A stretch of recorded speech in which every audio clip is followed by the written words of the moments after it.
by an abstract vector space, what we mean? We mean a set together with two operations, like in the case of fields, we have addition and multiplication, but here what we do have, we have a vector addition.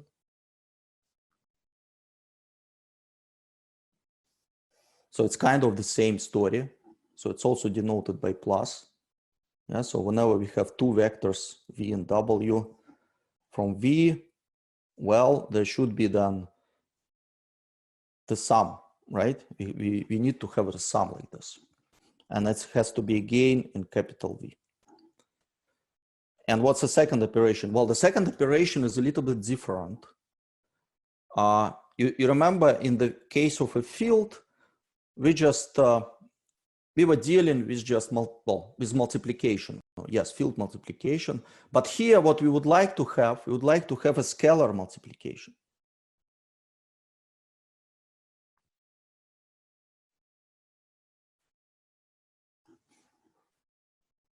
So instead of saying that you can multiply any two elements, you need to be a little bit careful here. Basically, what I would like to do, what I would like to have, I would like to have a multiplication by scalars. Well, it's denoted in the same way as just the usual dot. However, I need to specify first which scalars I have in mind. So I need to specify that, say, the scalar is A, and also I have to specify what kind of scalars I have. So usually to do this, I'll just say that, okay, we look at the vector space over the field F with scalars from the field F. Okay, so those are field of scalars.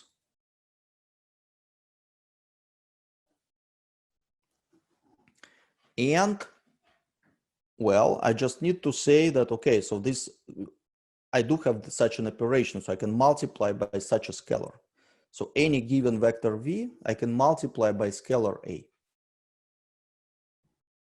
And I again get some element from my set V.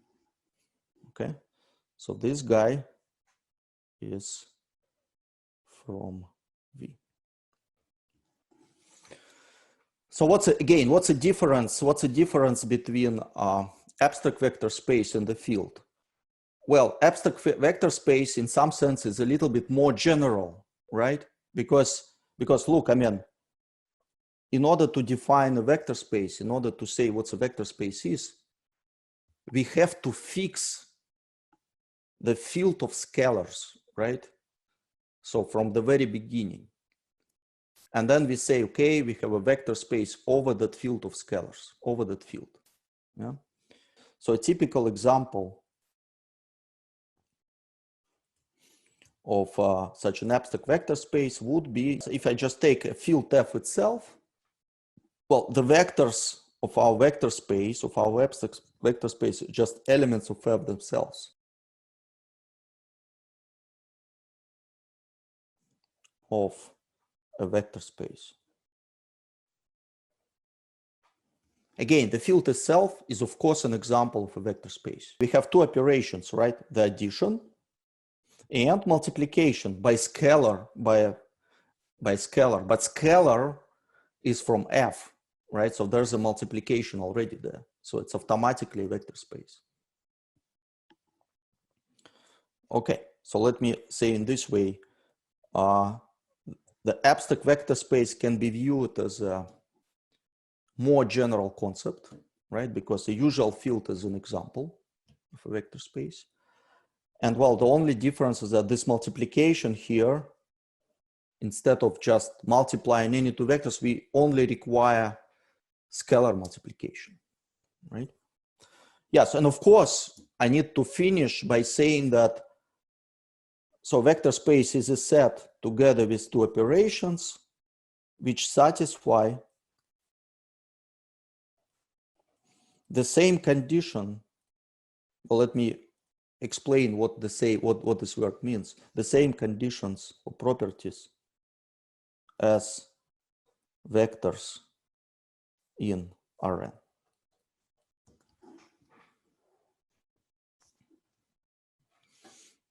Now, well, I would like to say few more words about these conditions, about these properties, the so-called axioms of a vector space. Right, so again, so an abstract vector space is almost like Rn, so such that, and now we have the axioms, the properties. So first of all, of course, we have commutativity of the addition. V plus W is the same as W plus V, right? For any two vectors V and W. Then there's a associativity.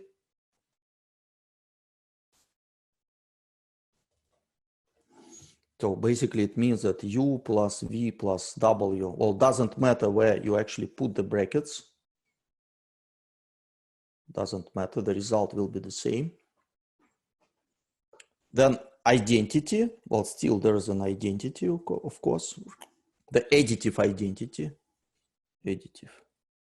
or zero, if you wish, identity zero.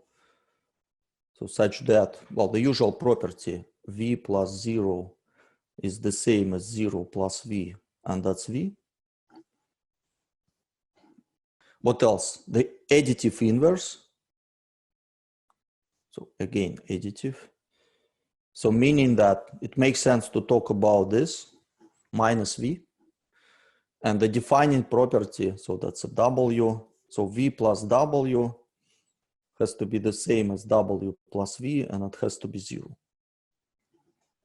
So it's, again, I'm just following the same strategy as I did before for fields, right? So just writing down this, I'm writing down these general properties of vector addition and scalar multiplication. So what else? What else do we have? Okay, now there are axioms, there are properties of scalar multiplication. So something like this, A times V plus W is, of course, we can open the brackets always. So here A is a scalar taken from the field F, from the field of scalars, and V is a vector taken from V, as well as W. So what else?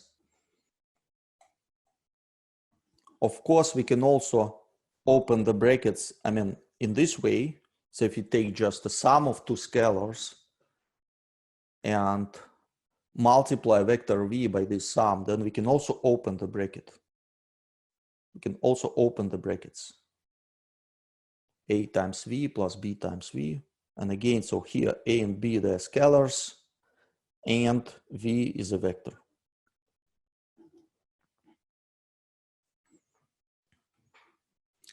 Then there's this one. So A times B times V is A times B times V. Again, here A and B are scalars, and V is a vector.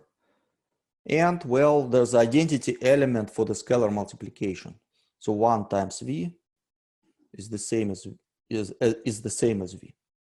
So 1 is the multiplicative identity in the field F.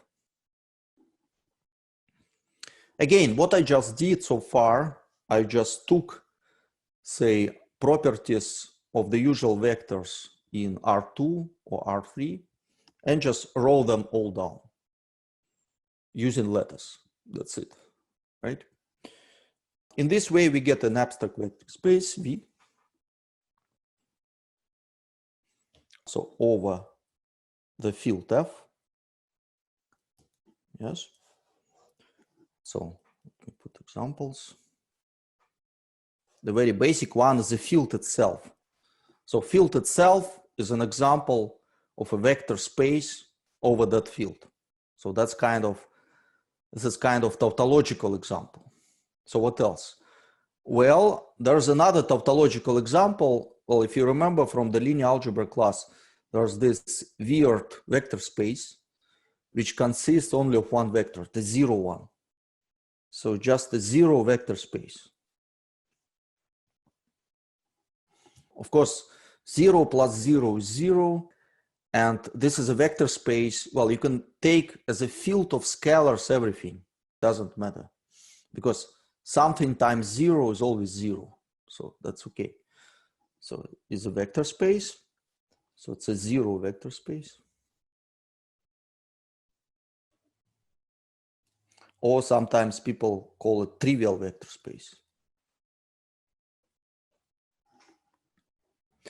So what else?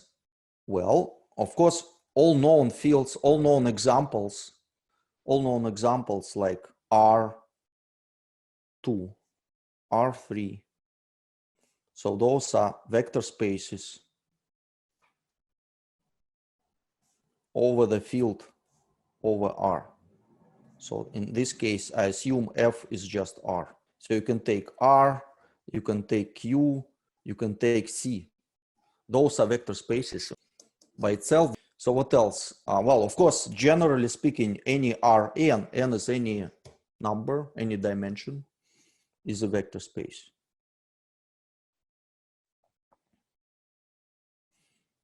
Over R. We can also look at C2 and C3, and generally we can look at Cn. So what are those? Well, those are just, so what is C2? Well, C2 is just vector space consisting of vectors where each vector has complex coordinates. So C2 or C3 or Cn. So are vector spaces over C. So this C here is this C here. C is a vector space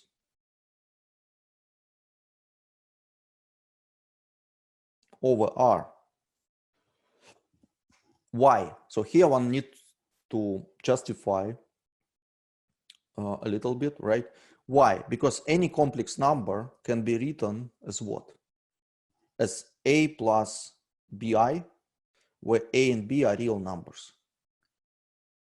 Yeah, so everyone remembers this. So any complex numbers can be written like this. And or on the other hand side, you can also think about a complex number as a vector, or that's the same as a vector or point on the plane, or as a vector in R2. Because you can draw any complex number as a point on the plane, on the complex plane. So it's basically the same as to think about R2, about vectors on the plane. Well, let's look at matrices. From the linear algebra class, you probably have seen this kind of sets or this kind of objects. So those are matrices with real entries. Say that's a 2 by 2 matrices with real entries. Yeah, so it's something like this. So 1, 2, 3, 4. Of course, you can add matrices in the usual way, and you can also multiply a given matrix by a scalar. These are two well-defined operations. And so it's pretty easy to see that this set of 2 by 2 matrices is indeed a vector space. Is a vector space. And since the scalars are just real numbers, so it's a vector space over R. Sometimes people denote it in a shorter way, so you just can write it just this in this way. So it's a square 2 by 2 matrices over the field R.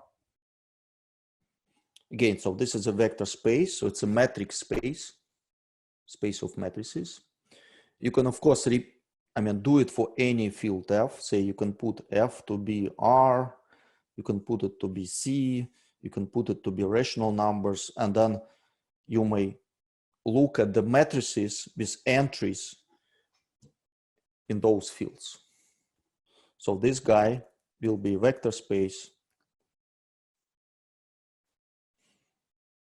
over F, where instead of F, you just substitute your favorite field. Another example, these are polynomial functions or polynomials. So if you remember, you may look at this set.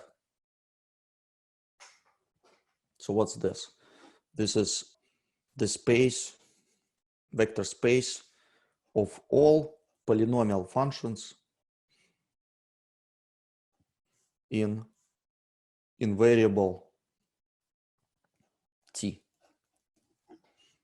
What's an object here? Well, it's just a usual polynomial function like this. So 1 plus 2t plus t squared. It's one polynomial. And then, of course, you can add those abstract vectors, those polynomials. So let's say t plus 3t squared in the standard way. So just open the brackets and collect the coefficients at powers of t. So 1 plus 3t plus 4t squared. So there's the addition. And of course, there's also scalar multiplication, namely, say 2 times 1 plus t is what? It's 2 plus 2t. So you can take a polynomial, multiply it by a scalar, and get another polynomial. So meaning that this is, of course, a vector space. Of course, we can do the same after we replace R by any field that we have already introduced. So we can take F to be a field. Just take one of those examples mentioned before for fields, and then, well, look at the respective set of polynomials, and clearly, because you have the same operations, well, it will become a vector space.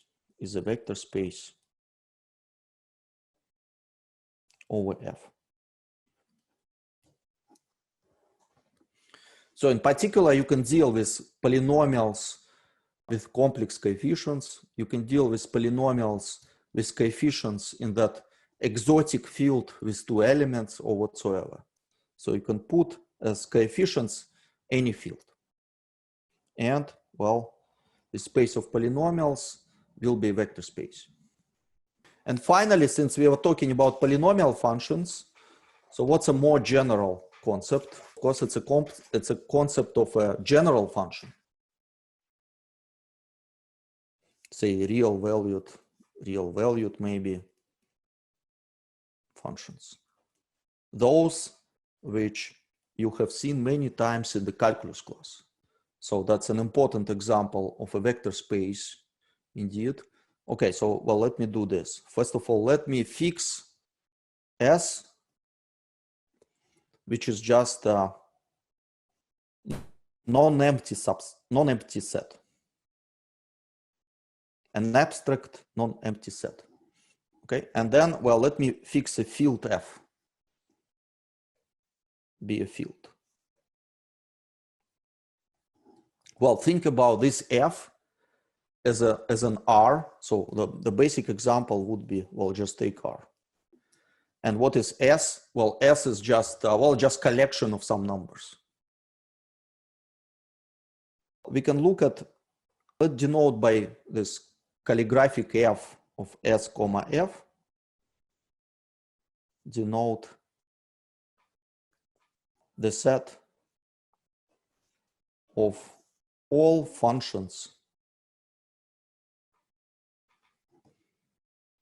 from the set S to the set F. Don't forget that S is a set and F is a field, but it's also the set, right? It's a set and at the same time. That's a nice set, not set together with some operations, but it's a set. So we just look at all functions from one set to another, and this is denoted in this way. So the calligraphic F stays for the word function. That's the first letter of this word. And so here S to F, well, denotes from S to F. And then the claim is that this F of SF is indeed not just a set, but it can be also viewed as a vector space, as an abstract vector space.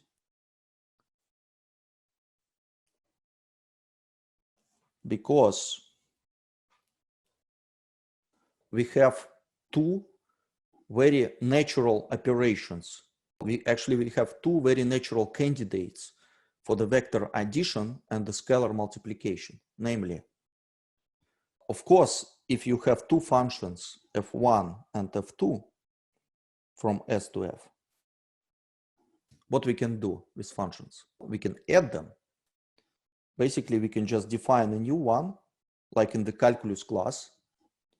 It's a new function from S to F. We call it a sum, and this is defined in the following way. This function, if I evaluate it at x, then this is just defined to be the sum of values, like usual sum of functions. Again, given two functions, f1 and f2 from S to F, we can define a new function, call it f1 plus f2, and we just define it by adding the respective values. So at each argument x from S, we just set f1 plus f2 of x to be the sum. By the way, be careful, because where does it all happening? Where does it all happening? This guy here, f1 of x, where does it sit? Look at it, it's a function from S to F. So it's actually an element of the field.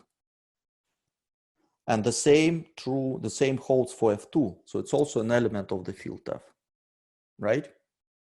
And so this plus here, this plus, be careful, this plus is just that addition in the field F. It's just precisely that addition, that operation of the field F. So that's it. So that's a sum. And what's about scalar multiplication?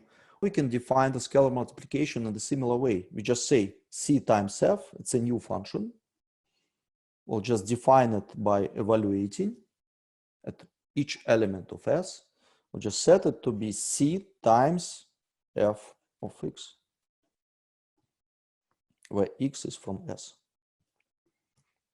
Again, given a function F and the scalar C from the field F, we just define a new function C times F by saying that, okay, if I just apply this function to any element of S, I'll just get this value.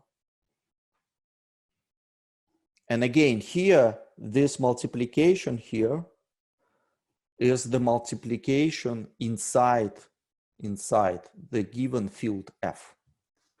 So this is in F. Okay, let me summarize by saying that whenever you are given two sets, and so from S to the field, to the given field F, so whenever you're given a set S and the field F, you can always define a vector space, this one. And we will call this a vector space of F-valued functions.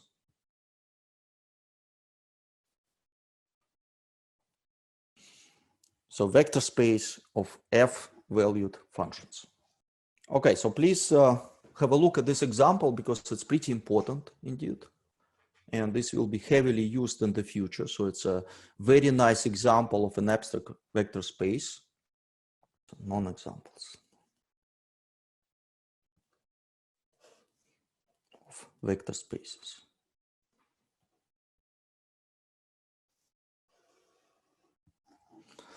Okay, so in order to produce a in order to produce examples of set which are not vector spaces, of course, we just need to produce an example of a set together with two operations, or maybe some weird operations, so that one of those conditions, the usual conditions, the usual axiom, fails, right? Just one of them. First of all, one can deal with examples of non-fields. So for instance, you can take a natural numbers and then, well, that's not a field. So there is no way to look at the vector space, right? Or you can look at what? You can look at integers. And this is also not a field, so it's not a vector space. At matrices, again, let's look at, say, 2 by 2 matrices. This is my set. But instead of addition, let's look at the following operation. Let's look at the with respect to multiplication.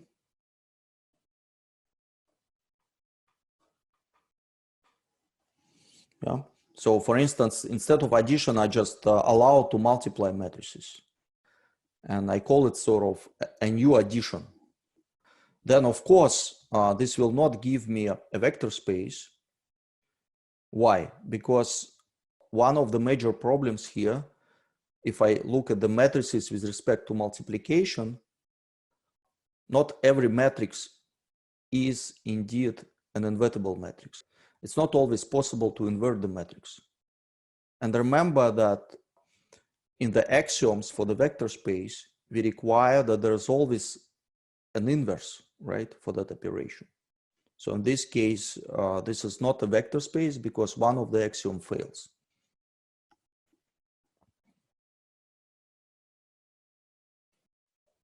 Have an inverse in general.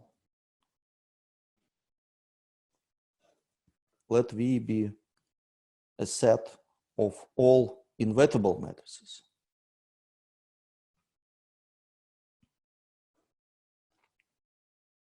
Say 2 by 2 invertible matrices. And the operations are the usual plus and multiplication by scalar. But then, well, this is definitely not a vector space. Why? Because it can happen that the sum of two invertible matrices is a non-invertible matrix. So for instance, well, let me take this matrix, which is invertible, and let me add this matrix to this one, which is also invertible. What do we get? Well, we get a zero matrix, but this is not invertible.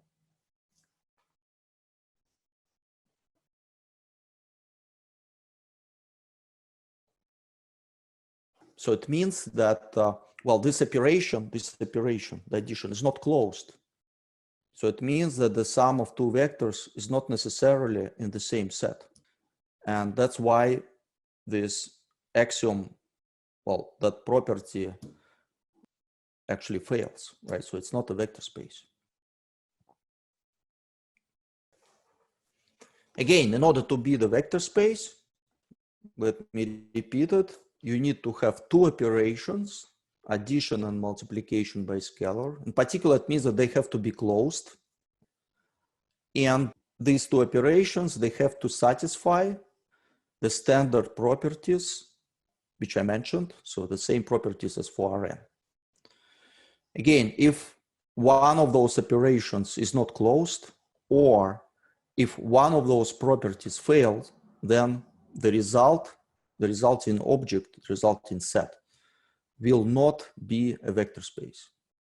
So now I would like to talk about subspaces.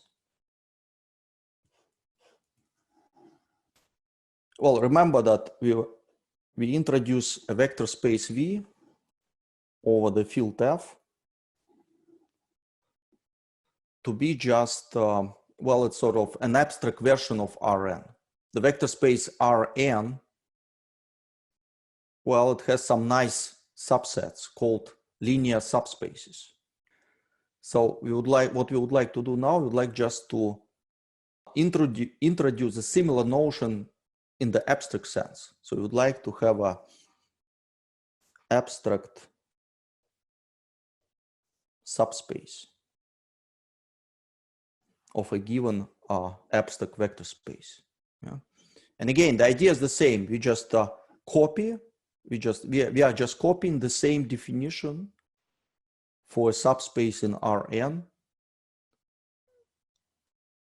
And the trick here is just instead of writing precise vectors with coordinates, we just put abstract letters there and pretend that those abstract letters denote elements of this abstract vector space. So let me now give the abstract definition, the definition of a subspace. So let V be a vector space over a field F. Now suppose that W is a subset of V. Now, if W is a vector space itself with respect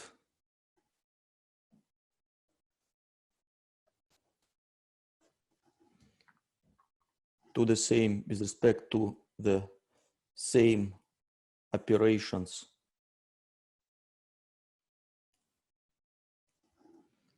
as V has, then it is called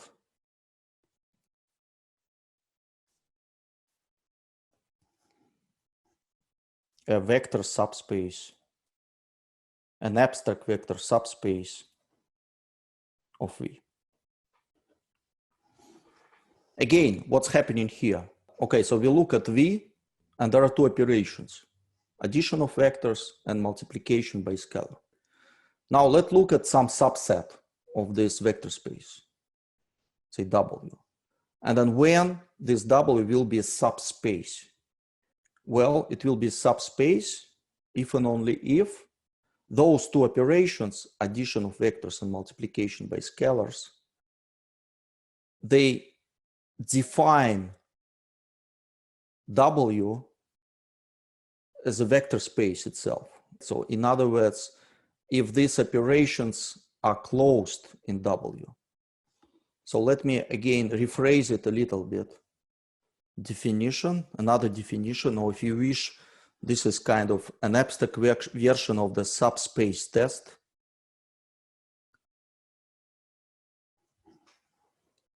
And what does it tell us is that, so again, given V over F, a vector space, given W in V,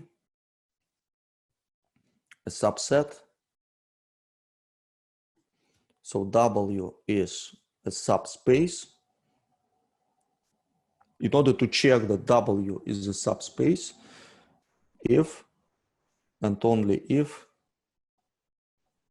the following condition hold.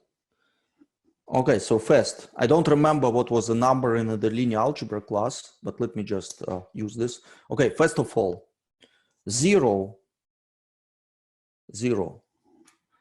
it has to be in W.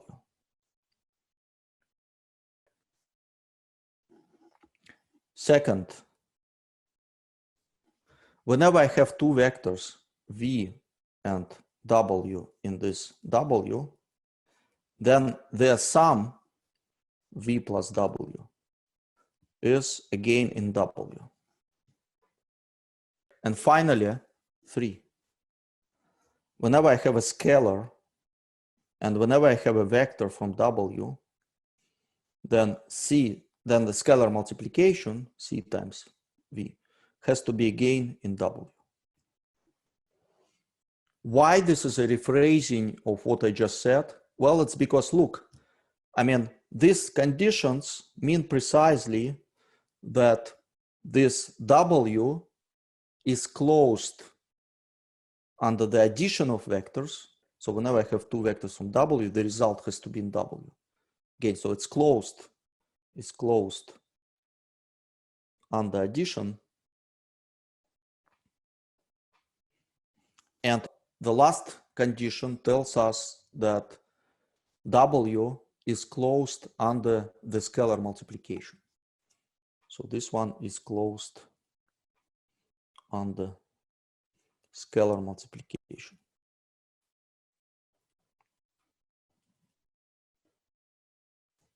Eventually, this is just the same subspace test as you have seen many times in the linear algebra class. So for you, it should be pretty easy to remember. It's just the same one.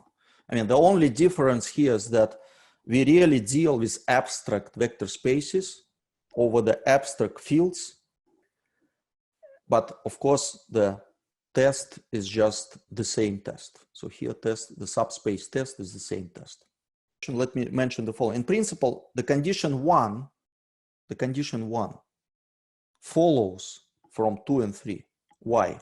Because look, I mean, if I put here V plus the additive inverse of V, this must give me 0, right? So, and by the condition 2, it means that 0 has to be in W. So indeed, 1 follows from 2 and 3. So let me make a remark. Yes, I should maybe put 0 here like this. Remark 1 follows from 2 and 3. I would like to stress that it's always better to put this 1 because it's very easy to check. Because if you're asked to show that something is not a subspace, it's pretty easy to check. I mean, it's pretty easy to determine whether 0 is there or not. So if it's not there, then it's not a subspace. So it's very useful and convenient. Another concept that I would like to remind you is the span, linear span. It's a linear span. And that's again taken from the linear algebra class. So here's the definition.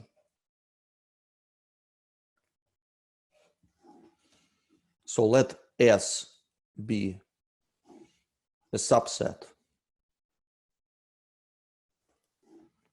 of a vector space over F. I'll even shortcut it like this. V over F, vector space V over F. Then we define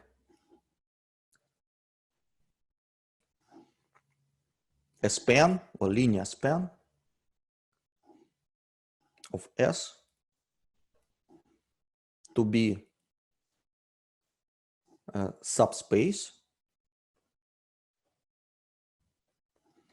consisting of all possible finite linear combinations.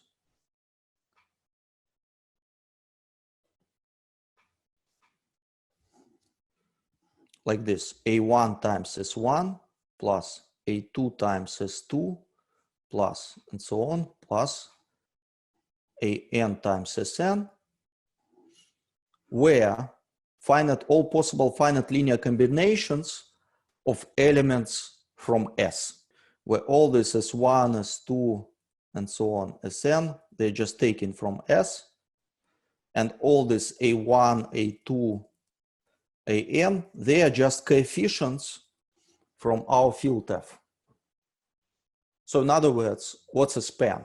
You just take all possible vectors from S, right? All vectors from S, you add them, you multiply them by scalars, you add them again, you multiply them by scalars again, and so on. So any number of times, or finite number of times. And in this way, you get a plenty of new vectors, and all these new vectors will give you a span. The notation for the span, there are two notations.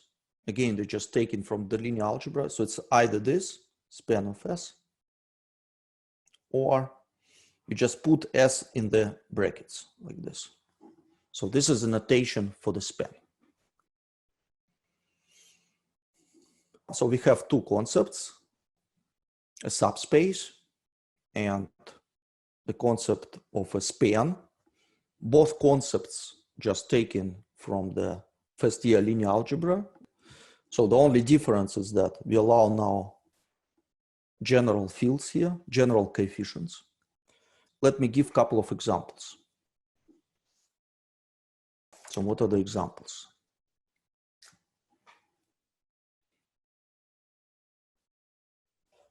And non-examples.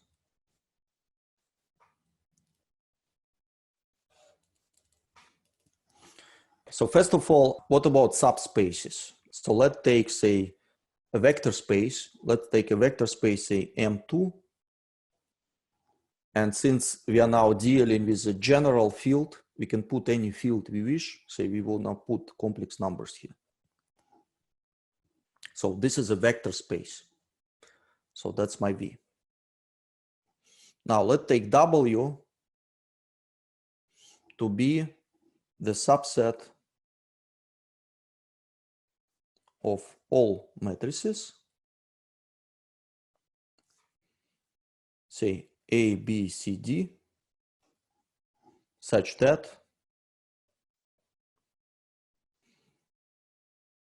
A plus D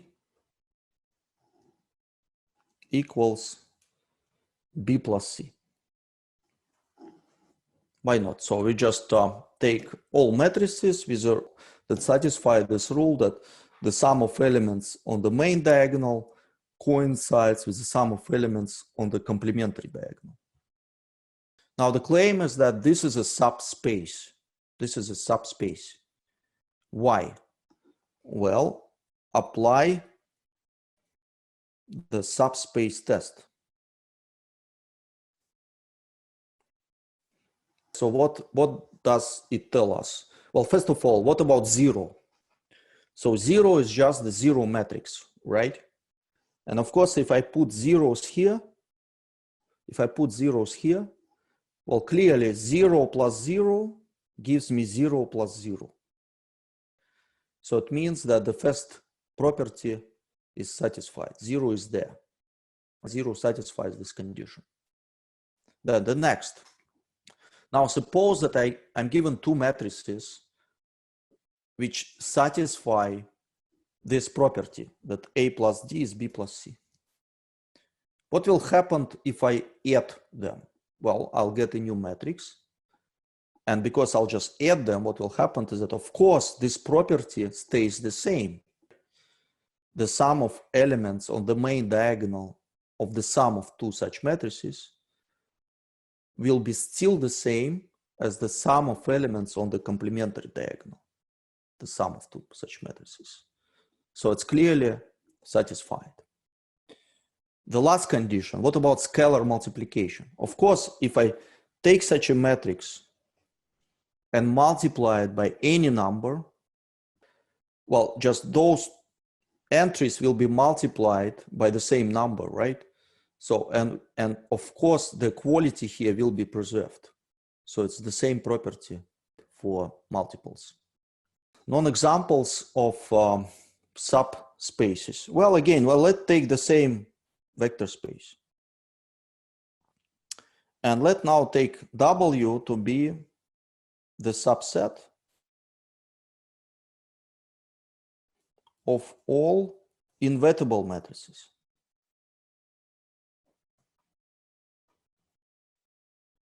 Namely, those matrices so that A times B is the identity matrix.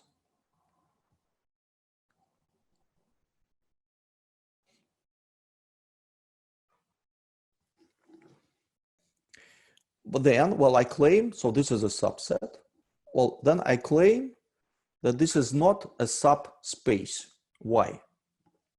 Well, if we just apply the subspace test, what do we see? We see that the condition 1, which is telling us that the 0 has to be inside this W, well, it clearly fails, right? Because 0 is not an invertible matrix. It's not invertible. So that's it. So the first condition fails, so it is not a subspace.